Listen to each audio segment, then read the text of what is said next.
Hello aspirants, I am Roshni Singh. तो finally इतने इंतजार के बाद अब जाके आरआरबी क्लर्क का रिजल्ट आउट हुआ है प्रीलिम्स का। और सबसे पहले a big big big congratulations to all who those clear, जिनका हार्ड वर्क पेड ऑफ हुआ।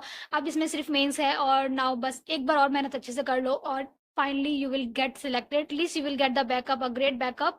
सो and you will start your career in your journey in bank sector. So इस मोटिवेशन के साथ आपने मेंस तैयारी करनी है और सिलेक्शन लेना है। और बात करते हैं जिनका क्लियर नहीं हुआ। I know what you guys have been going through. जब ये लोग थैंक यू बोल देते हैं instead of congratulation, that thank you हमें सबसे ज़्यादा हार्ट ब्रेकिंग लगता है। आई नो, बट इस बार देखना वेस्ट नहीं करना आपने टाइम। बस बहुत आपने पॉजिटिव रहना है और हिम्मत रखनी है और ये ध्यान रखना है कि आगे बहुत अच्छे एग्जाम्स लाइनअप है। अभी भी आप अगर आप मेहनत अपने करते रहोगे, अपनी वीकनेस को फाइंड आउट करके उस पर काम करोगे ना, तो अभी इतना टाइम है कि आप अभी भी अपने रिजल्ट्स कर सकते हो। भले आरआरबी क्लर्क ना हुआ, but IBPS PO, SBI PO और एसबीआई क्लर्क और there so many other exams as well are line up. So आप उन्हें क्लियर कर सकते हो। So don't lose hope, be very positive. अपने हर एक मिनट का ना अच्छे से यूटिलाइज करो। अब बात करते हैं कि मेरे टाइम मेरा क्या रिजल्ट रहा। तो हम बात क्या करते हैं, सीधे देखते ही हैं रिजल्ट्स की ओर।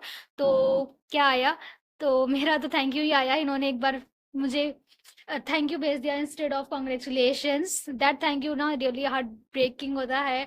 बट कोई नहीं, मैं इस बार लास्ट ईयर की हमेशा क्या होता है, लास्ट ईयर में ऐसी होती थी कि अगर थैंक यू आ गया एंड ऑल दैट, या मीन टाइम जब रिजल्ट नहीं आ रहा, मैं बहुत ज़्यादा डिसअपॉइंट होती थी, बहुत ज़्यादा इमोशनल रहती थी and I am not utilising that time जैसे करना चाहिए।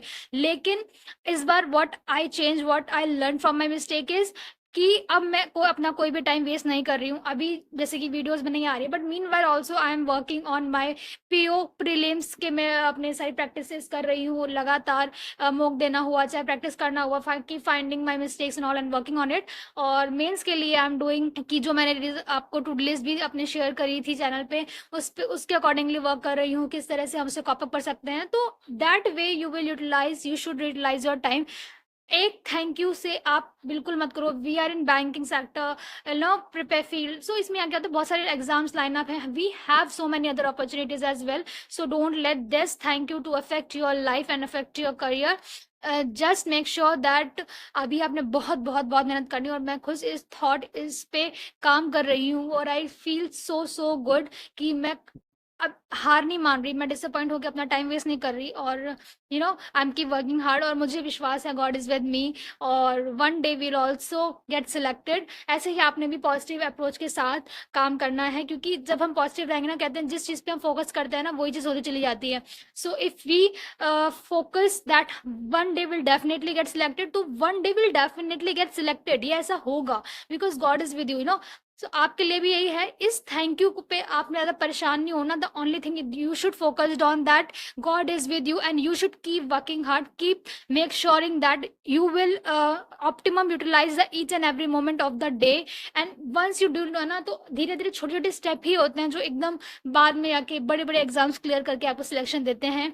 तो इसी अप्रोच के साथ मैं काम कर रही हूँ। कमेंट्स में अपना रिजल्ट भी जरूर बताइएगा कि आपका रिजल्ट क्या रहा, आपका क्लियर हुआ कि नहीं हुआ। और अगर नहीं हुआ तो आपने प्रॉमिस करना है कमेंट में कि that you will keep working hard and you will promise your self कि आप इस तरह मेहनत करते करते आप डेफिनेटली सिलेक्शन लोगे। इस अप्रोच के साथ काम करो, डेफिनेटली देखना आपको भी कॉन्ग्रेचुलेशन देकर आएगा। All the best to you all, those have cleared and those are going to clear. So all the best, and if you like this video then do like it and share it and subscribe our channel. Thank you so much.